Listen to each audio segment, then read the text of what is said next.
Sweet pillows of softness. This is soft. This is an NBC News special report.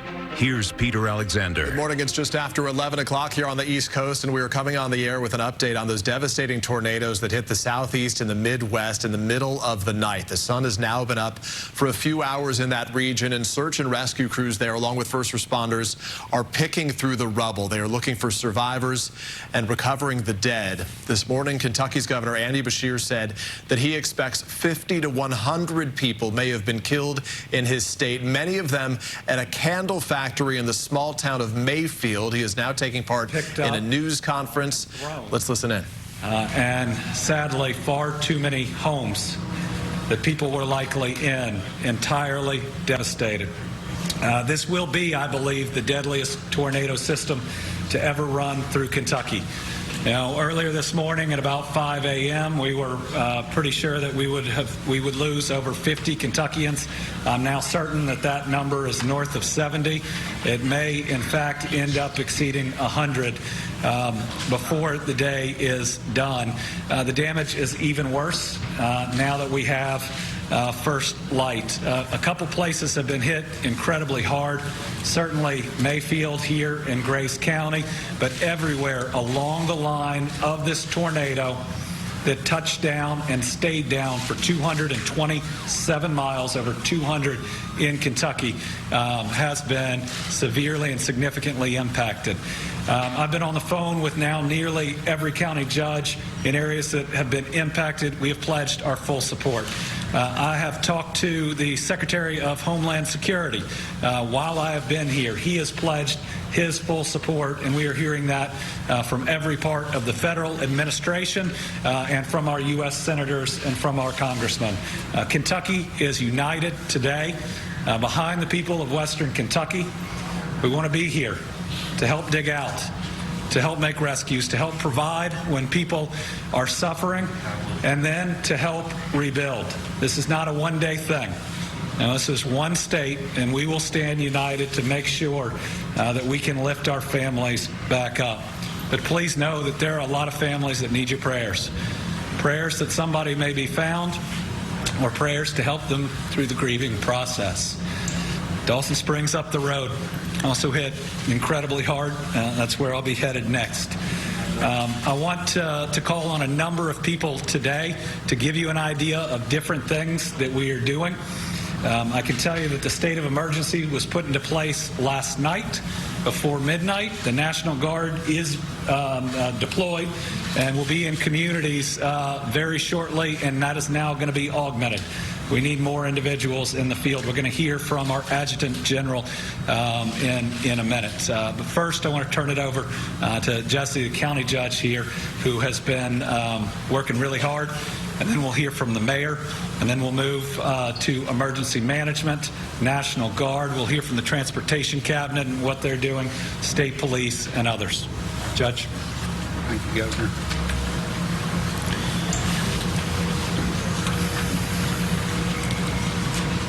You know, this is probably the toughest day of my life right here.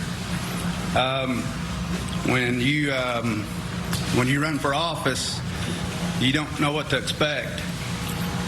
But when you see your communities and your county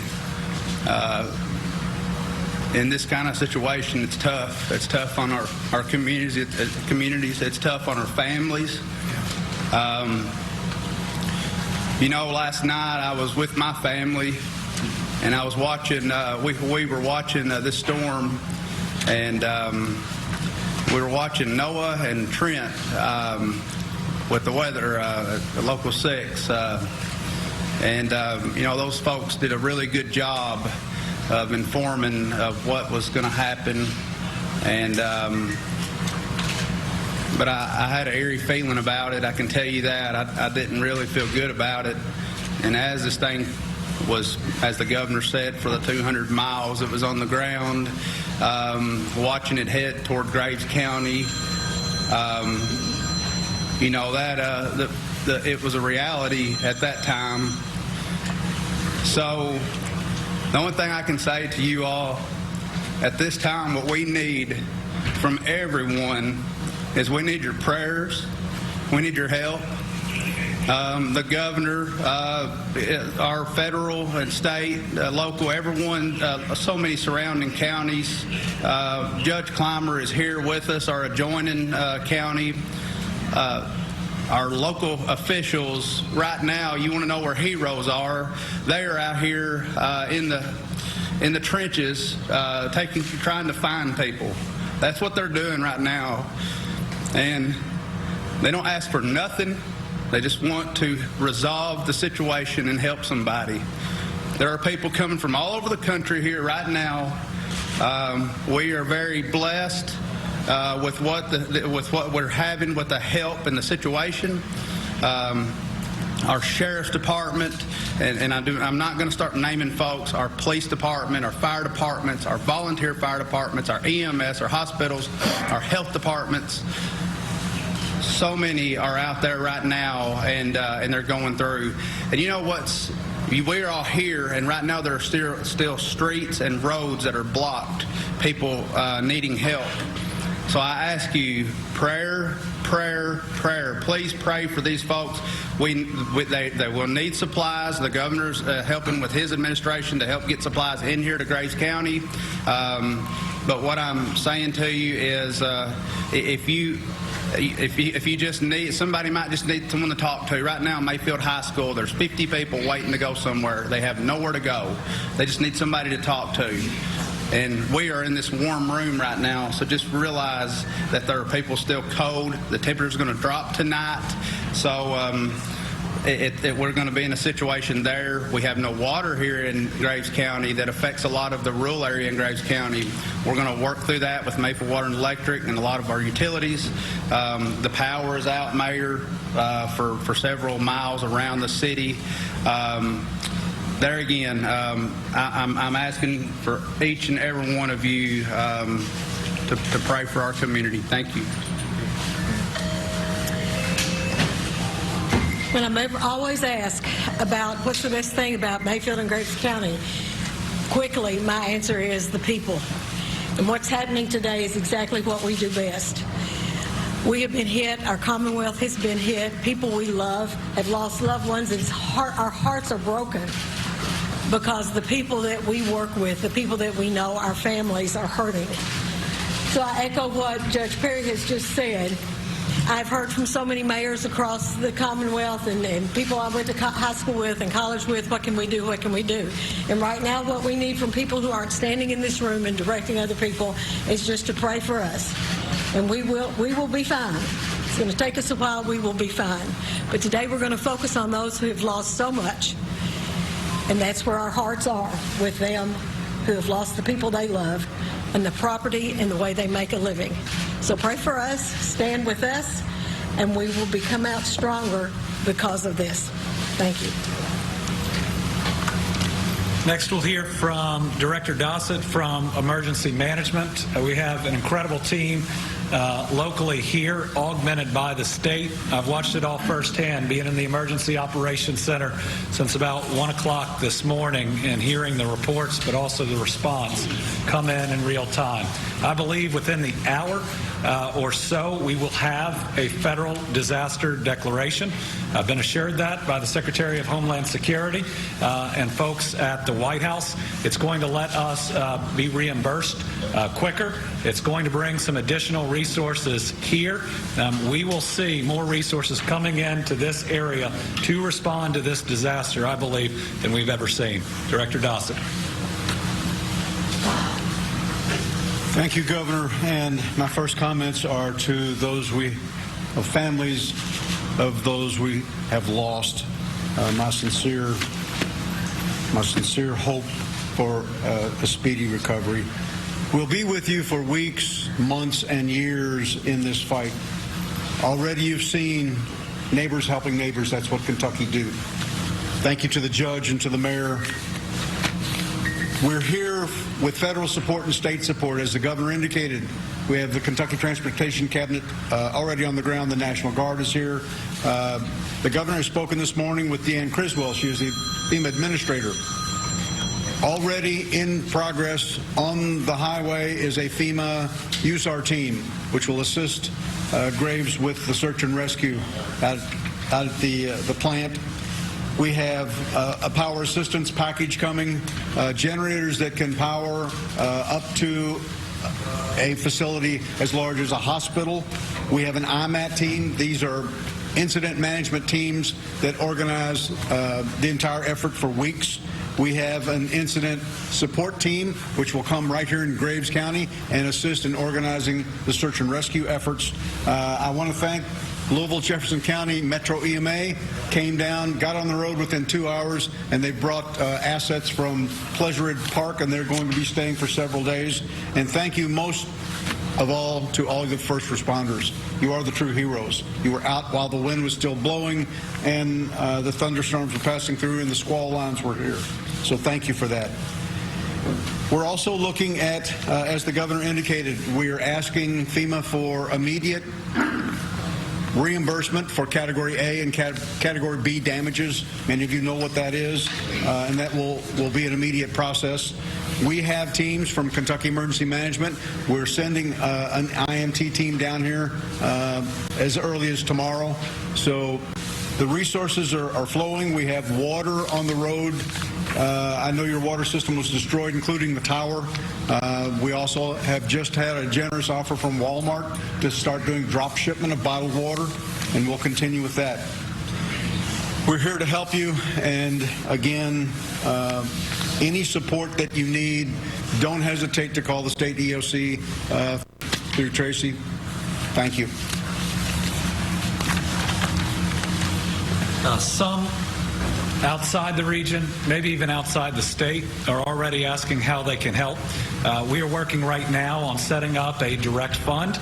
It's going to be, I believe, called the Western Kentucky Tornado Relief Fund, that we're going to be able to accept help into and direct it here in the ways that it's needed the most, and to be able to be flexible with the leadership here. That is in process. But I hope everybody can see that this whole state is with this area. You don't just have the governor and the head of all emergency management. We have the head of our Kentucky National Guard, which deploys at all of our largest emergencies. He's here to witness it firsthand. We're already staging operations in, what, about 8 counties or close to it, with requests still coming in. So General Lamberton.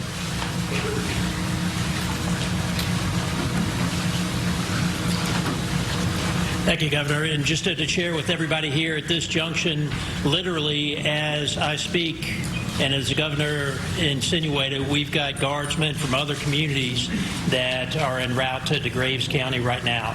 These folks are coming to assist with everything from search and rescue, and I've been able to speak with both the police chief and the fire chief as well, and we've identified some of the concerns as far as security needs as a result of the damage that's been done at this junction. So some of the guardsmen that we've got showing up will also be coming in to address that. We've got representatives from our unit up in Paducah, and he's serving quite simply as kind of a liaison right now to get kind of a on-the-ground assessment of what the needs are. He's feeding those needs.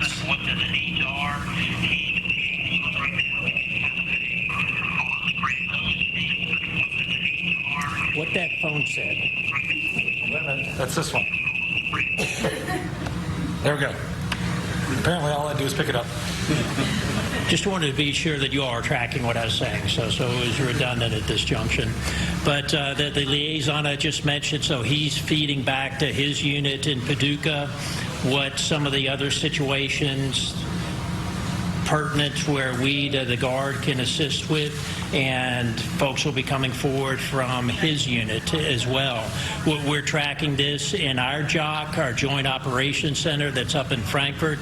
They're working with the folks out of the EOC, the Emergency Operations Center, to coordinate all of the support coming to you and prioritize whether it's a civilian agency, an emergency support function, or a National Guard asset, that it serves the community here, and will maintain that contact chief to be sure that we're addressing whatever you and your folks identify on the ground. Thank you. I think as of this morning, we deployed a little over 180 National Guardsmen. We are increasing that number as more requests come in.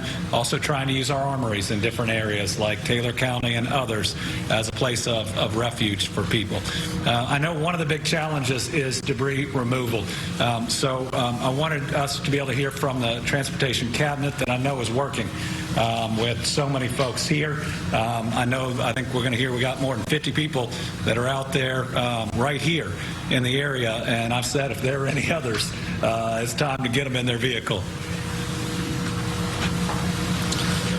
Thank you, Governor. So just to give you a brief overview of the Transportation Cabinet here in District 1, we covered the 12 westernmost counties. So as this storm passed across western Kentucky, it impacted 5 of our 12 counties: Fulton, Hickman, Graves, Marshall, and Lyon counties. And so in those counties specifically, we have our internal crews there out on all of our state routes, as well as the county routes that intersect those state routes through the swath of the storm, utilizing loaders, backhoes, track loaders, dozers, excavators, chainsaws, and manpower. Right here alone in the city of Mayfield, we have approximately 20 folks that are from other crews and from our other counties assisting our Graves County crew. And then all together in Graves County, we have about 40 folks helping assist with state routes, city routes. We've been in conjunction with the Chief of Police here, the Public Works Director, the Mayor, the State Police, coordinating our efforts on every route there is within the city of Mayfield. In totality, we have approximately 170 employees across our District 1 that are out in some capacity addressing this particular storm. And again, we have every large piece of equipment that we have at our disposal in operation currently. Thank you. Chief, would you all like to offer anything additional? You're welcome to.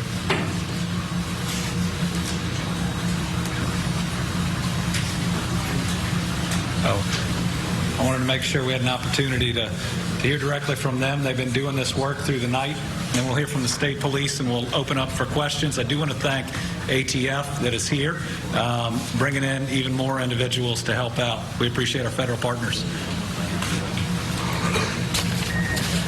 My name is Jeremy Creason. I'm the Fire Chief and EMS Director for the City of Mayfield. Just a quick update. First, our priority one right now is the MCP candle factory. That's where the bulk of our assets are right now. Still working through rescue and recovery operations. It's a large facility that was devastated in this tornado, so it's going to be a long, difficult job. But we've got good crews out there. We've got a lot of help from across the state coming in. We're very thankful for that. As of right now, our EMS volume has stabilized. We also have a lot of EMS crews coming in from across the state. As of right now, 11 different counties have sent ambulance crews to Mayfield to assist us. I can't say thank you enough for the help that we've received. Everywhere from our neighboring counties to Vanderbilt, the Kentucky Board of EMS has allocated, we hope, an additional 8 ambulances from all over the state of Kentucky to come in and assist us. I want to thank ARIVAC.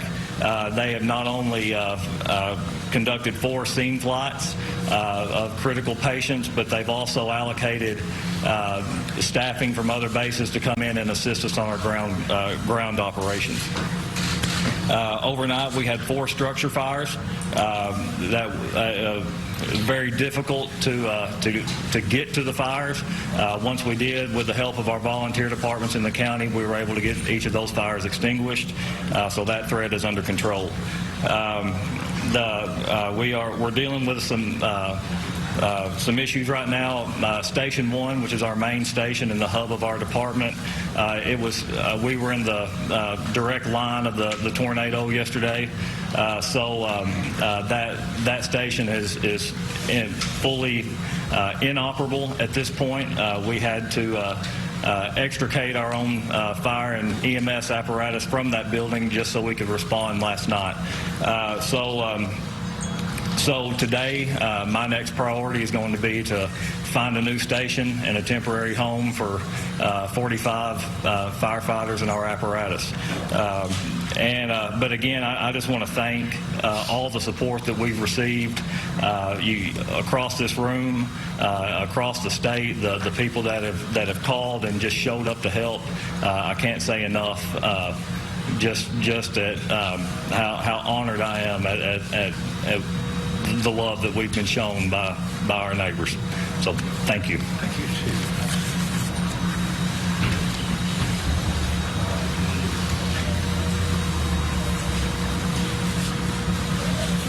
My name is Nathan Kent. I'm the Chief of Police for the City of Mayfield.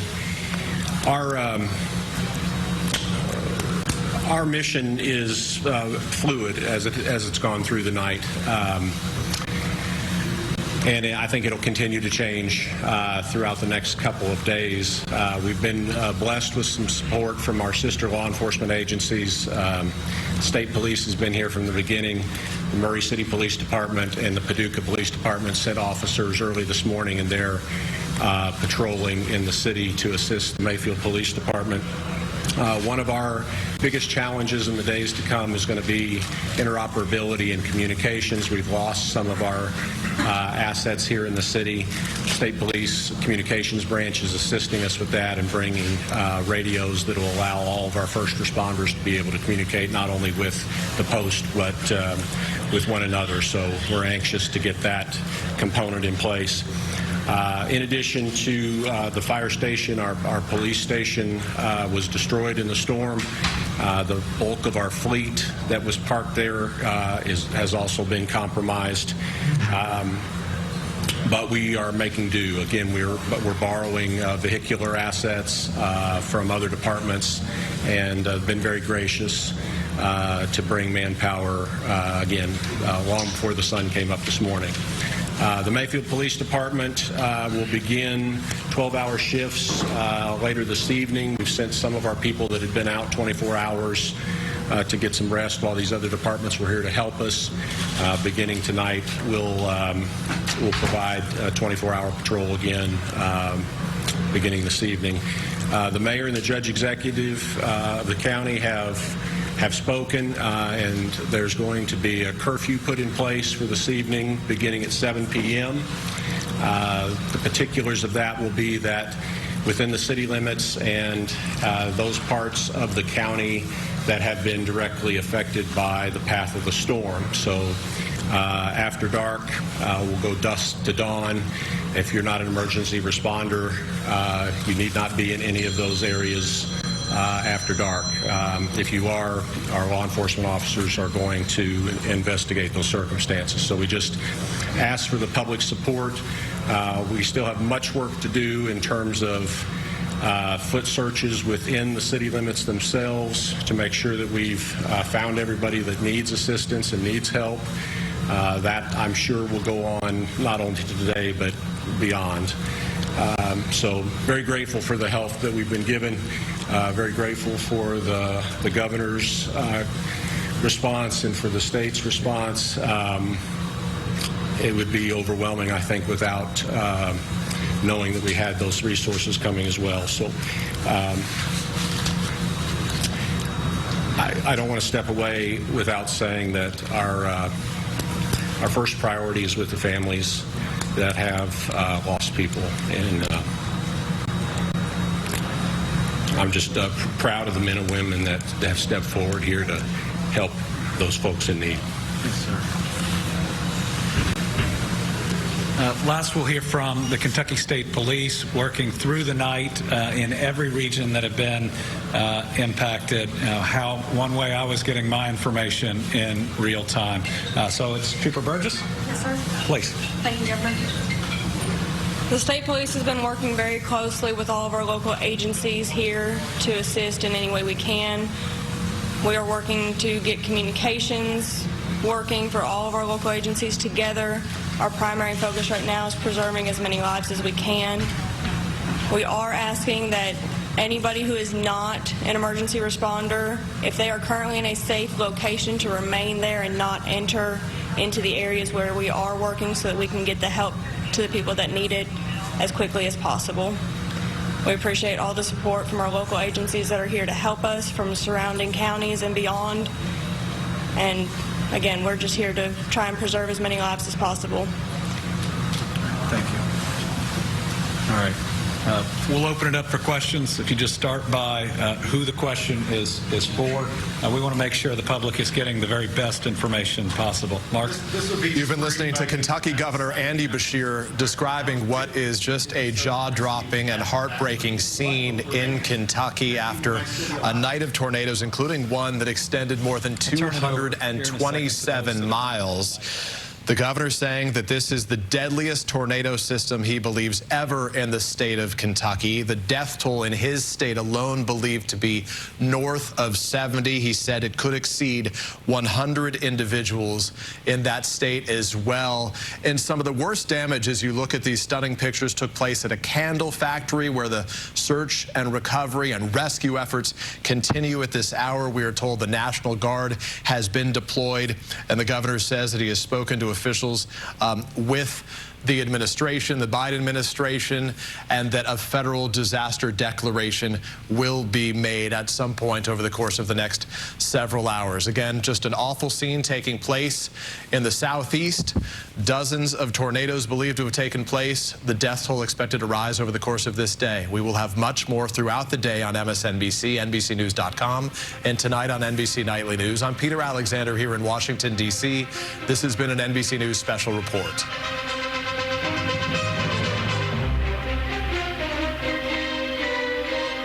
We now join our regularly scheduled program already in progress. Having that type of stability and platform to help lift me to where I am today, I wouldn't